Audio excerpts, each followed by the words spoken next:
지난 한 주간 잘 보내셨습니까? 하나님의 은혜가 여러분 가정과 사업장에 늘 충만하시기를 바랍니다.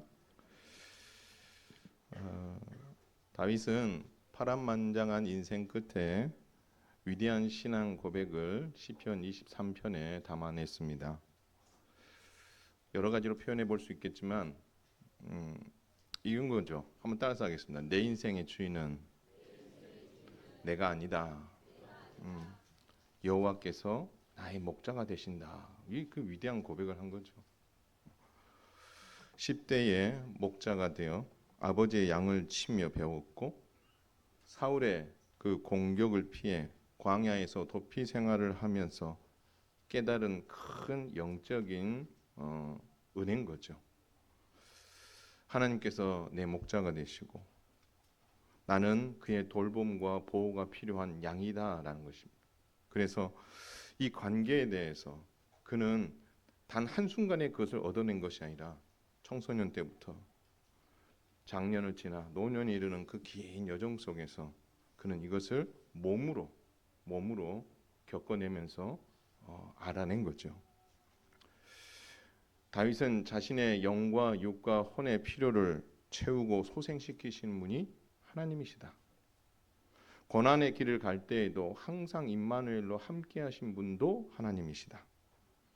의의 길로 인도하시되 주의 지팡이와 막대기로 늘 안위하셨던 분이 하나님이시다. 그뿐만 아니라 잔치자리를 베푸셔서 수고한 다윗을 원수 앞에서 상을 차려 기쁨으로 환대하고 맞이해 주신 분이 하나님이시다. 그리고 그 원수들 앞에서 다윗을 자랑하고 기뻐하신 분도 하나님이시다. 다윗은 그렇게 목자가 되신 하나님을 이렇게 정리한 거죠.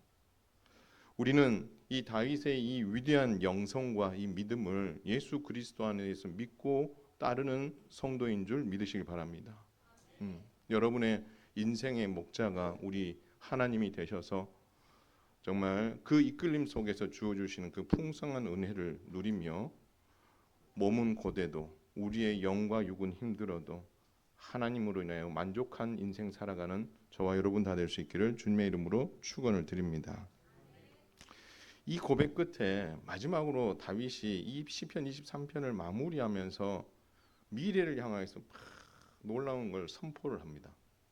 그런데 이 선포가 여러분의 것이 된다면 여러분의 그 삶의 질이 훨씬 더 풍요로워질 것입니다. 그래서 오늘 주제는 뭐냐면 하나님의 선하심과 인자하심이 우리를 평생에 영원한 하나님의 집에 거하게끔 이끌어 주신다라는 것입니다. 다윗은 위대한 첫 번째 선포를 이걸 합니다. 바로 하나님의 선하심과 인자하심이 평생에 나를 따를 것이다 라고 고백을 하게 됩니다. 여러분, 이 고백은 다윗만이 아니라 우리 모두의 고백이기에 이것은 진리인 것입니다. 이것을 진리라고 할 수 있는 이유를 대보세요라고 한다면 두 가지 단어 때문에 그렇습니다. 하나는 평생에라는 단어고 하나는 반드시라는 단어입니다.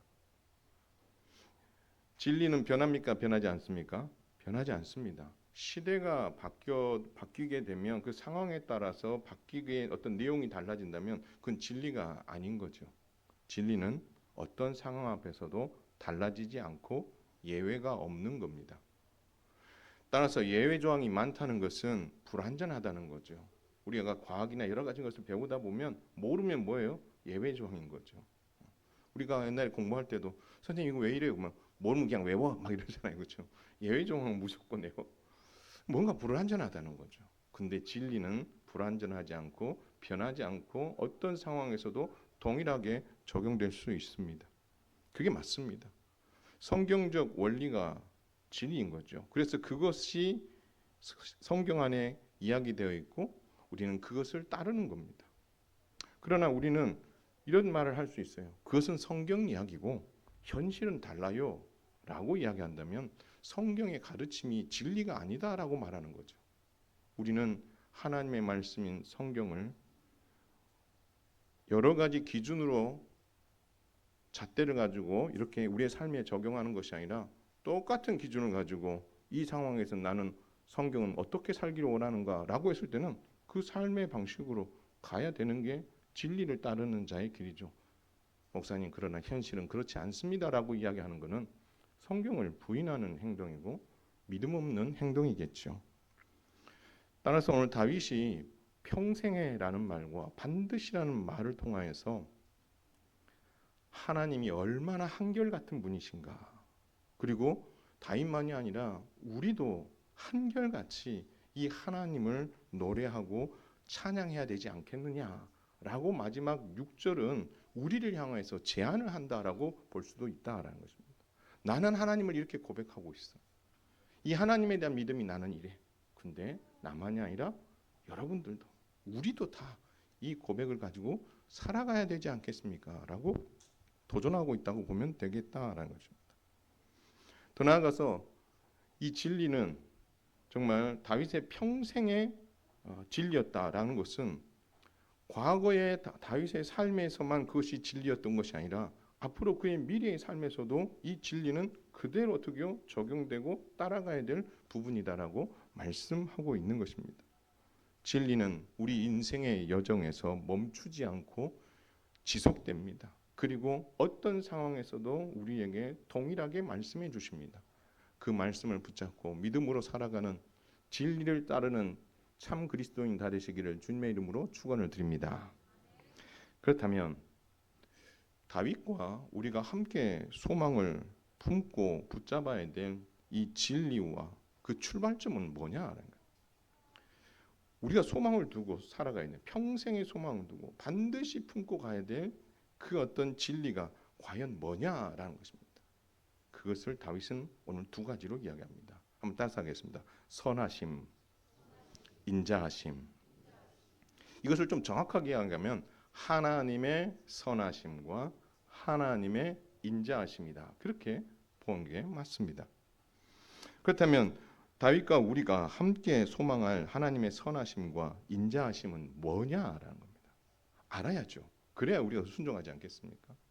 여러분, 여기서 하나님의 선하심과 인자하심이라는 것은 바로 하나님의 속성입니다.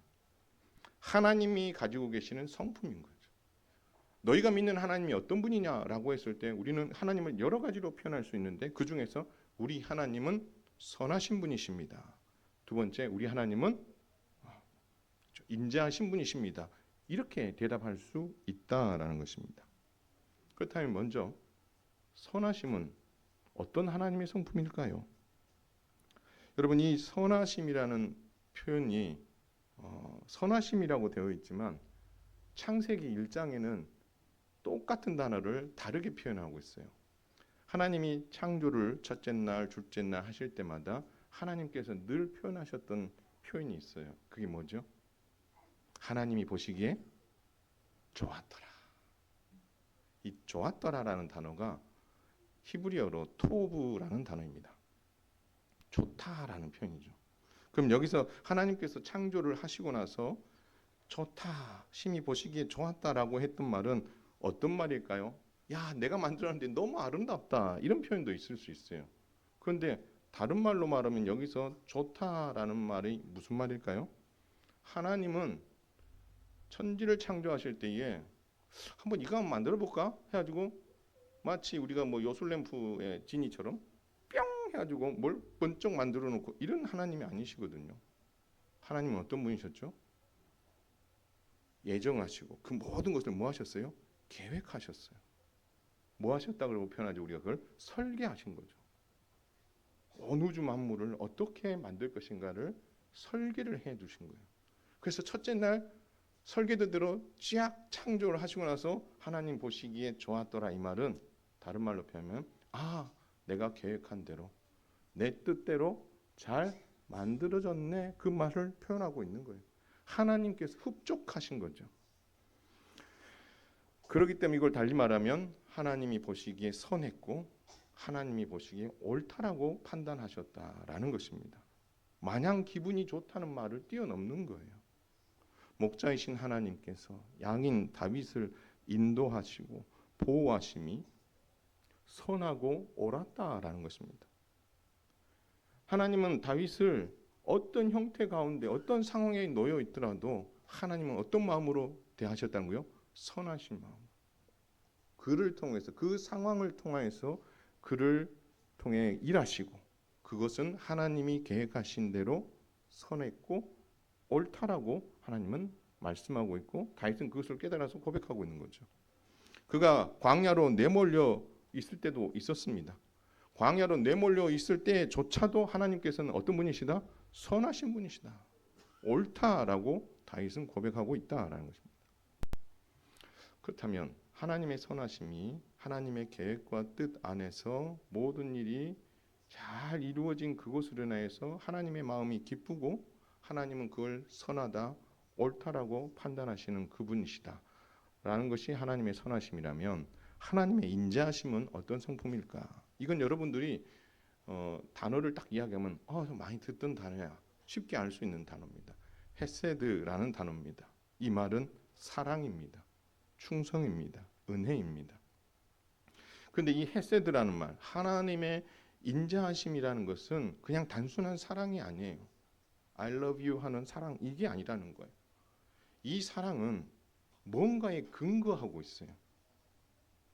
우리가 일반적으로 남녀 간에 사랑하고 부모 자식 간에 사랑하는 그 사랑은 인륜이라는 어떤 특별한 관계, 감정이라는 게 그 안에 특별한 마음이라는 게 있는 거잖아요. 그렇죠? 근데 하나님께서 우리를 사랑하신다. 그리고 그 하나님의 성품이 인자하시다라고 했을 때의 인자하심의 하나님의 성품은 뭔가의 근거를 두고 이야기하는 거죠. 그 근거가 뭐냐면 한번 따라서 하겠습니다. 언약이다. 믿으시기 바랍니다.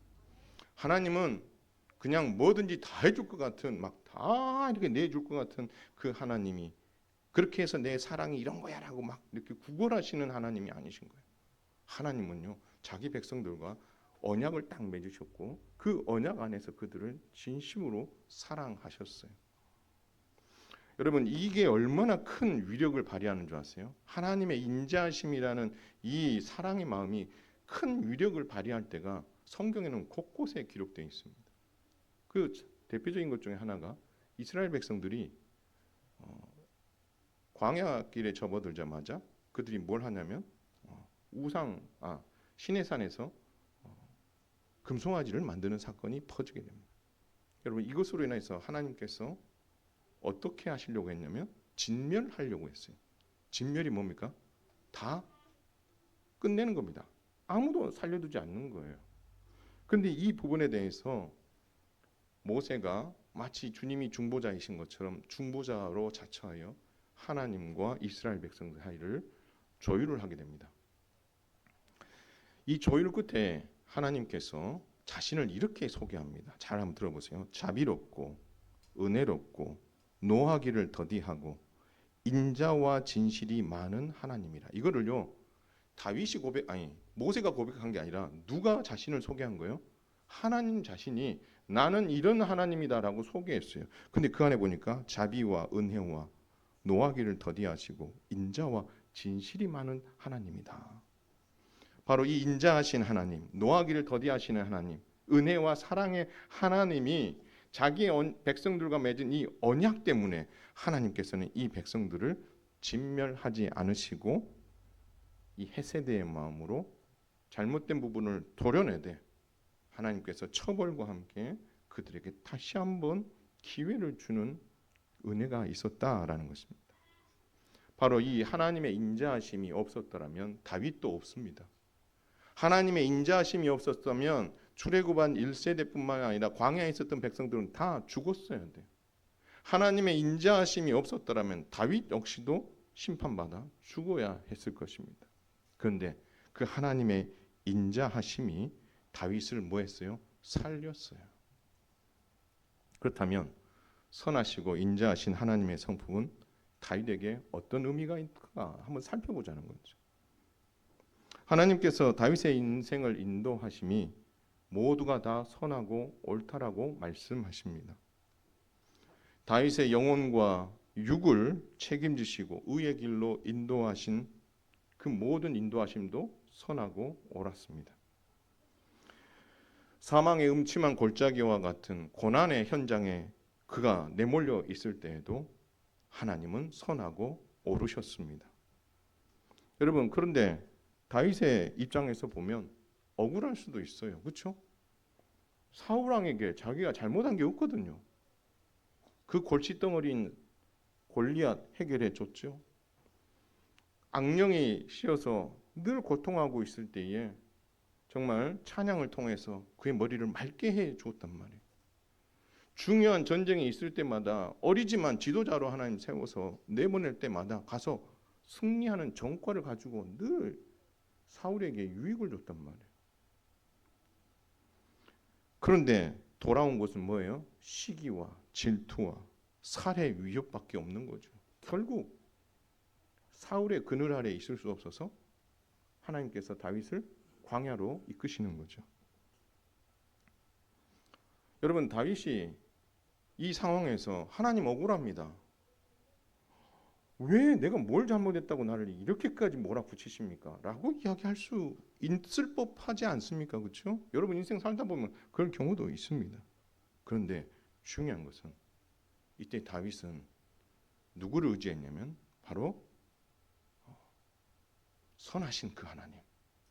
그분이 나에게 주신 그 모든 상황들은 다 틀리지 않고 선하고 옳다라는 믿음을 가지고 있었죠. 그렇기 때문에 다윗이 할 수 있었던 게 뭐였어요? 하나님을 의지하고 그 고난 가운데에도 기도할 수 있었다라는 것입니다.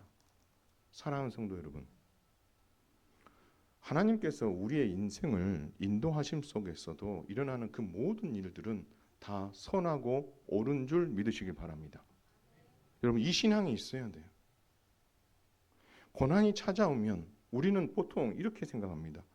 하나님, 왜 저에게 이런 고난을 주십니까? 아니, 저 가정은 보면 늘 좋은 일들만 있는 것 같은데 왜 우리 가정은 이렇게 어려운 일들만, 그것도 하나 끝나면 또 생기고 또 생기고 너무나 힘듭니다. 하나님, 저를 사랑하는 것, 사랑하지 않는 건 아니십니까? 하나님은 저를 사랑한다라고 늘 말씀하시는데 하나님은 저를 사랑하시지 않는 것 같아요. 하나님은 옳지 않습니다. 이렇게 우리가 오해할 수 있는 거죠. 우리는 내게 찾아온 이 고난을 하나님이 옳지 않기 때문이라고 이야기할 수도 있습니다. 아닙니다. 하나님께서 여러분에게 허락하신 고난조차도 우리를 위한 선하고 옳으신 계획이라는 사실을 믿으시기를 주님의 이름으로 축원을 드립니다. 여러분, 이것을 끝까지 붙잡았던 사람이 누구예요? 욥 아닙니까? 욥. 하나님은 선하시다는 거예요. 주신 이도 하나님이시오. 가져가신 이도 하나님이시오. 이 말은 돌려요. 그러면 하나님은 뭐 하시다는 거예요? 선하시다라는 그 믿음 끝까지 지켜나갔던 것 아니겠습니까? 사단은 이것을 의심하게 만듭니다. 사단은 자꾸 이런 마음을 가지게 만들어요. 힘드니까. 너무 어려우니까. 버티기 힘드니까. 정말 심장이 쫄깃쫄깃하고 막 쪼여오는 듯한 곧 심장이 터져 죽을 것 같은 그런 상황이 매번 몰려오니까 사단은 우리의 마음에 의심을 심어주는 거죠. 야, 너 하나님이 널 사랑하지 않는 것 같아. 하나님이 선하시다고? 야, 선하시면 왜 너에게 그런 어려움을 줘? 봐, 옆에 있는 다른 사람들은 어려움 하나도 안 주는데 너만 지금 어렵잖아. 사단은 우리의 마음에 그런 마음으로 쿡쿡쿡 찌릅니다. 한 번 찌르고, 두 번 찌르고, 세 번 찌르고. 그러면 어떻게 해야 돼요, 우리가? 한 번 찌를 때 반응을 해야 되는 거예요. 노하고 어떻게 해요? 거절하고 예수의 이름으로 물리치고 그걸 어떻게 해요? 밀어내야 돼요. 근데요, 사단이 한번 툭 쳤는데 아무 반응이 없어. 그럼 사단은 무슨 생각할까요? 얘 만만한가 보네 하고 한 번 더, 한 번 더. 그러다 보면 어떻게 해요? 이 생각이 우리를 지배할 수 있다라는 거죠. 인간관계에 있어서 내가 불편한 일들을 누군가가 부탁하거나 불편한 일이 있을 때 우리는 마지못해서 어떻게 그냥 관계 좋게 하기 위해서, 그냥 그 관계를 잘 이어가기 위해서 그냥 그래 그럼 내가 하지 뭐 이렇게 하고 하게 됩니다. 그러다 보면 호구가 되는 거죠. 저 사람은 뭐든지 시키면 다 해줘. 그래서 다음에 더 무리한 것을 시켜도 또 하게 되는 거예요. 근데 처음에 딱 했을 때 어떻게 해요? 난 그거 지금 할 수 있는 상황이 아니야. 못 해줄 것 같아. 다음에 내가 해줄게. 이렇게 어떻게 요 거절을 할 수 있어야 되는 거죠. 근데 사람들은요, 이 거절이 곧 사람과의 관계의 단절로 생각하는 거예요. 와, 저 사람하고 관계가 깨지면 내가 이 한 사무실에서 일을 하는데 얼마나 불편할까? 아니요. 그런 어떤 거절감이 그 상대방으로 하여금 나를 함부로 대하지 못하게 만드는 부분이 있는데 사단도 똑같은 거예요. 우리에게 이런 것을 한번 퍽 찔러요. 그때 단호하게 노라고 딱 선언을 하고 어떻게요? 나는 하나님의 인자하심을 믿는다. 하나님의 선하심을 믿는다. 하나님은 항상 오르시다라고 어떻게요? 선포해야 되는데 그걸 하지 아니하고 그걸 그냥 어떻게 받아들이는 거예요. 두 번째도 받아들이고 세 번째도 받아들이고 그러니까 어떻게 누가 힘들어요? 그 데미지가 계속해서 내가 쌓이는 거예요. 내가 쌓이는 거예요. 그러다가 주저앉는 거죠. 누구 잘못이에요? 하나님이 선하지 못한 거예요. 내가 미련한 거예요. 내가 미련한 거잖아요. 하나님은 선하십니다. 여러분에게 여러분을 망하게 하시기 위해서 그걸 하신 게 아니다라는 겁니다. 하나님은 어떻게 해서 여러분을 살리고 여러분에게 유익을 주기 위해서 고난조차도 좋은 도구로 하나님은 여러분들에게 허락하신 것이다라는 것입니다. 다윗은 이것을 하나님의 선하심으로 고백했고 그 선하신 하나님이 평생에 반드시 나와 함께 하신다는 사실을 고백하고 선언하면서 우리에게 말하는 거죠. 여러분, 다윗이 말하는 건 더 풍성하게 이야기하면 나중 예수 그리스도를 믿고 하나님의 자녀가 된 여러분들도 이 하나님의 선하심을 믿고 오르심을 믿고 어떠한 상황 속에서도 이 하나님만 바라보고 함께 살지 않겠습니까? 라고 다윗이 지금 우리를 향하여서도 손을 내밀고 함께 그 손잡고 가자라고 말씀하고 있는 거죠.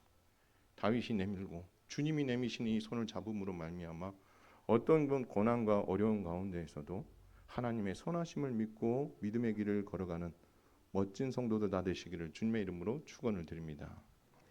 두 번째, 하나님의 인자하심이 다윗의 인생을 다시 살렸습니다. 하나님의 인자하심의 은혜가 없었다면 다윗은 없습니다. 다윗은 이 성경책에 기록될 이유가 없는 거죠. 여러분, 다윗의 인생도 보면 굴곡진 인생이었습니다. 우리 앞서 이야기했습니다. 사울의 그 박해 앞에서 광야로 피해야 했고 사울이 죽기까지 그 힘겨운 10년 넘는 삶을 그렇게 광야에서 그는 살았습니다. 그러나 사울이 죽고 그가 왕위에 등극하고 나서 그는 많은 업적을 남겼습니다. 제사장 나라 기틀을 마련했고 성전 설계도를 받아서 그것을 준비하는 일을 열심히 했고 다윗의 길이라는 것을 만들어서 정말 제사장 나라 백성으로서 어떻게 살아가는 것이 합당한 길인지 모범으로 딱 보여주었던 인물이 다윗 아니겠습니까? 근데요, 다윗에게 많은 위기가 찾아옵니다. 밧세바와 간음한 사건도 있었고 우리아를 죽인 사건도 있고 압살롬의 반역도 있었고 인구조사를 한 죄도 있었습니다. 근데요, 이 각각의 그 죄 앞에서 하나님의 인자하심, 하나님의 사랑이 그 긍휼, 그 헤세드가 없었으면 다윗은 그 일과 함께 역사 속으로 사라질 수밖에 없었을 것입니다. 다윗은 그 범죄 앞에서 하나님의 인자하심으로 다시 살아납니다. 다윗은 그 징계를 받습니다. 징계를 받을 때에 달게 받았어요. 내가 무슨 죄를 지었는지 회개하면서 그 부분을 달게 받았다라는 겁니다. 여러분, 우리가 자녀들을 훈계할 때 잘못을 책망하고 혼냅니다. 그럴 때에 그냥 무조건 잘못했습니다. 어머니 다음부터 그렇게 안 하겠습니다. 라고 이야기하고 많은 부모들도 있습니다. 근데요, 제대로 된 훈육을 하려면 뭘 해야 돼요? 뭘 잘못했지? 라고 물어야 돼요. 너가 지금 뭘 잘못했는데 아빠한테 엄마한테 잘못했다고 이야기하는 거야? 라고 물어야 되는 거죠. 그러면 그 순간부터 머리가 어떻게 해요? 하얘지기 시작해요. 잘못했다고 이야기는 했는데 뭘 잘못했는지 생각이 안 날 수도 있는 거죠. 그냥 어떻게 습관을 쫓아서 잘못했다고 이야기할 수도 있는 거죠. 근데요, 부모는 자녀를 훈계할 때 무엇을 잘못했는지 정확하게 진단해 줘야 됩니다. 그리고 그것에 따라서 너가 처벌을 받는 거다라고 이야기를 해줘야 되고, 그 처벌을 이 아이가 달게 받았을 때는 어떻게 해요? 처벌을 딱 받고 나서는 뭐 해야 됩니까? 안아주셔야 돼요. 그래, 너가 잘못한 부분에 대해서는 네가 처벌을 받았고 네가 용서를 구했고 너의 마음이 그렇다는 걸 내가 알았기에 내가 다시 너를 품어준다라고 안아주면서 위로하고 힘을 줘야 되는 거죠. 근데요, 만약에 부모가 화가 나가지고 야 나가 이렇게 했으면 그러면 나가야 됩니까? 있어야 됩니까? 눈치 없이 여기서 나가면 이건 걷잡을 수 없는 일이 벌어져요. 나가 그러면요 거기서 뭐 해야 돼요? 무릎을 꿇어야 돼요. 아버지 잘못했습니다.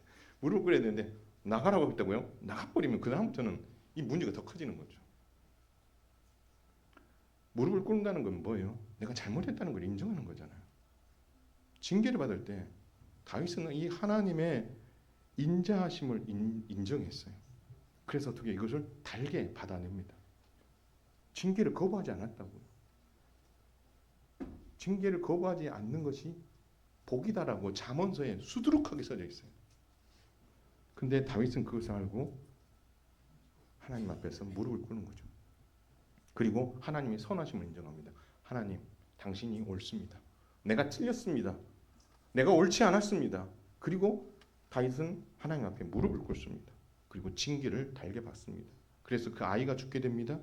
그리고 많은 어떤 고통의 시간, 압살롬의 그 쿠데타도 그 징계의 한 부분이잖아요. 그 뼈저린 어떤 그런 징계를 그는 끝까지 다 받아냈잖아요. 그리고 나서 다윗은 그 인자하신 하나님을 이제 아까는 선하신 하나님이었고 인자하신 하나님을 의지하면서 회개합니다. 그것이 시편 51편입니다.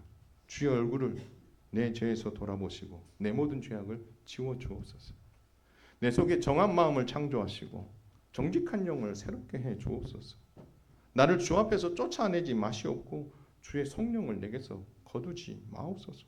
내가 이 죄로 말미암아 잃어버렸던 이 구원의 즐거움을 하나님 내가 다시 한번 회복하고 싶습니다. 나를 살려주시옵소서. 이 살려주시옵소서라고 했을 때에 다윗이 의지했던 건 다름이 아니라 하나님의 인자하심이었다라는 것이죠. 결국 이 하나님의 인자하심이 이 헤세드가 다윗에게 긍휼로 베풀어졌고 다윗은 살 기회를 얻었고 다시 하나님 나라를 위해 살 수 있게 되었다라는 것입니다. 사랑하는 성도 여러분, 우리도 하나님의 사랑, 긍휼의 은혜가 우리를 늘 살리는 줄 믿으시길 바랍니다. 여러분이 하나님의 그 인자하심에 늘 의지하고 그것을 사모하는 인생이 되어야 되는 거예요. 하나님의 사랑, 하나님의 인자하심의 절정이 뭐죠? 예수님의 십자가의 죽으심입니다. 그리고 그 십자가의 죽으심으로 흘리신 그 보혈의 피의 능력이 모든 죄를 뭐했다고 그랬어요? 덮어버렸어요. 그렇기 때문에 우리도 다윗처럼 범죄할 수 있습니다. 그리고 다윗이 이후에 부끄러움을 당하지 않았겠어요? 야, 저 다윗의 길을 만들었다는 저가 지금 저런 짓을 하고 있어. 라고 어떻게 해요? 손가락질 당할 수도 있어요. 근데 다윗은 어떻게 해요? 그것에 대해서 부끄러움을 알고 그것을 다 받아내잖아요. 뭘 의지하면서? 하나님의 인자하심을 의지하면서. 우리는 혹여나 죄를 범할 수 있습니다. 근데 지혜로운 자, 영적으로 깨어있는 자는 이때에 무엇을 의지하냐면 하나님의 인자하심을 의지합니다. 달리 말하면 십자가의 보혈의 피의 능력을 의지합니다. 그리고 뭐합니까? 하나님, 날 살려주시옵소서. 나를 살리는 것은 이 죄가를 하나님 십자가의 보혈의 피로 덮는 일입니다. 나를 좀 살려주시옵소서라는 은혜가 우리에게 선포되고 그것을 붙잡을 때에 우리는 다시 살 수 있다라는 것입니다.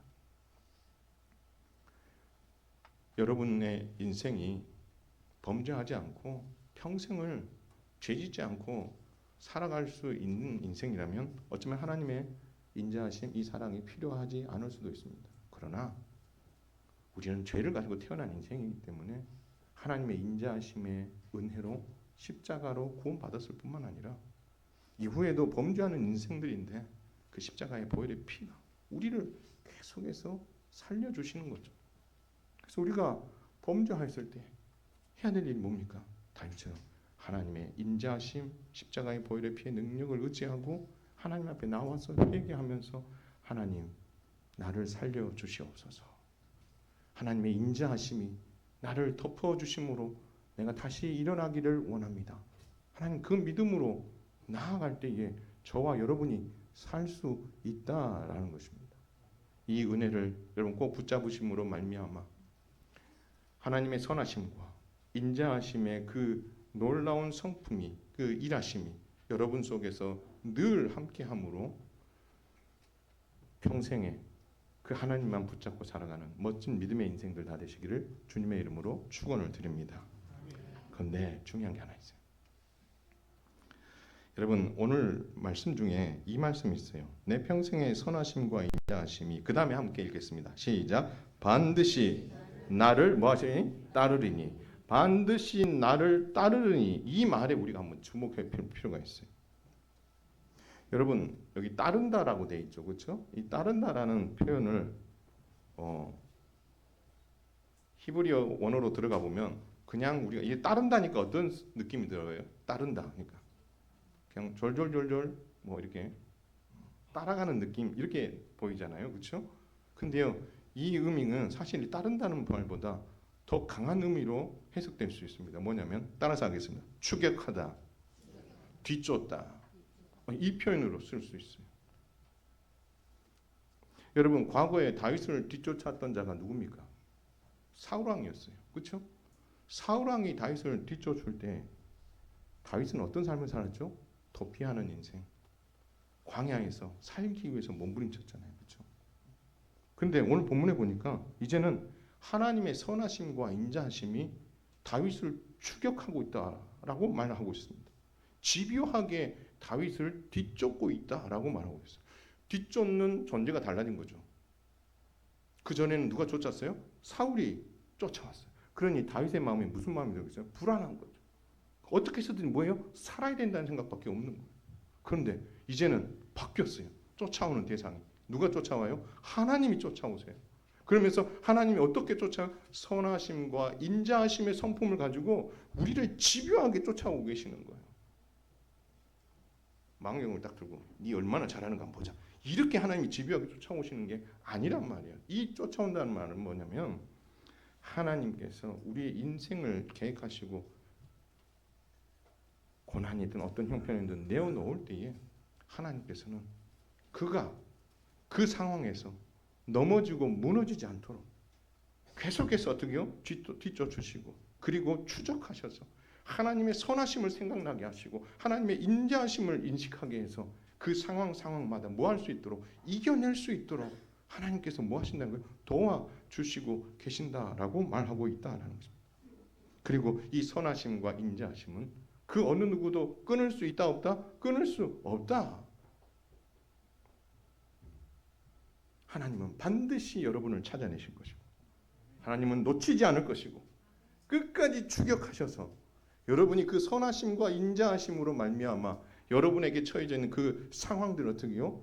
이겨내도록 도우신다라고 다윗은 말하고 있는 거죠. 그렇기 때문에 여러분 그렇게 생각을 하고 시편 23편 1절부터 한번 다시 한번 보세요.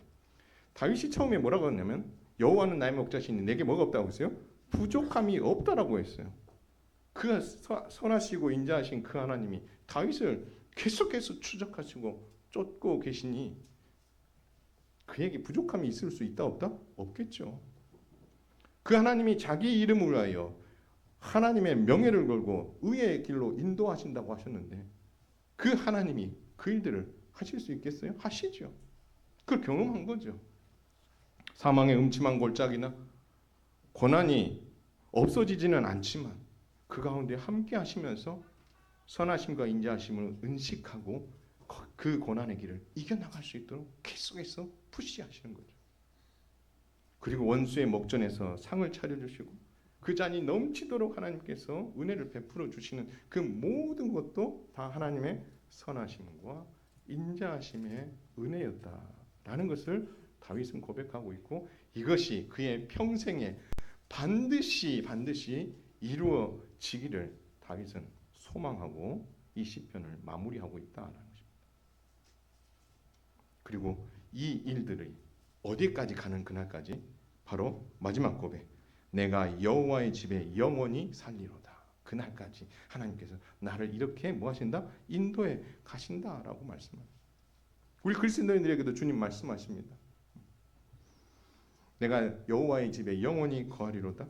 우리 하나님께서 우리를 고난 가운데 내버려 두셨지만 여러분을 인자하심과 선하심으로 계속 뒤쫓아 여러분이 승리하는 삶을 살도록 하나님 도와주실 뿐만 아니라 그 일들을 고난이 딱 처했을 때만 잠깐 도와주고 빠지고, 좋은 일이 있을 때 좀 도와주고 빠지고, 이렇게 하시는 것이 아니라 그것이 영원히 끝까지 가는데 어디까지 가도록? 여호와의 집에 거하는 그날까지. 근데 주님은 승천하시면서 우리에게 말씀하셨죠. 내가 너희가 거할 처소를 예비하면 뭐 하겠다? 다시 오겠다라고 말씀하셨어요.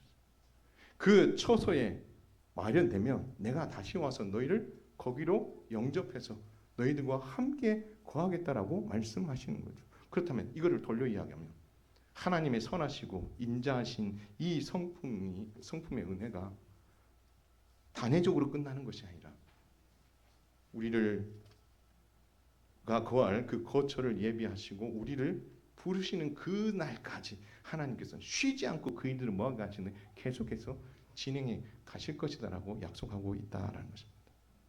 사랑하는 성도 여러분, 여러분의 인생의 주인은 하나님이 아니십니다. 마치 여러분이 아니십니다. 큰일 날 뻔했습니다.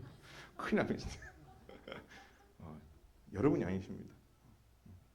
마치 어떻게 보면 아까 그 말씀처럼 보면 내가 막 앞에 가고 있고 하나님의 선하심과 인자하심이 막 뒤쫓아가고 있으니 마치 내가 인생의 주인처럼 앞서 있으니까 보일 수 있는 거죠.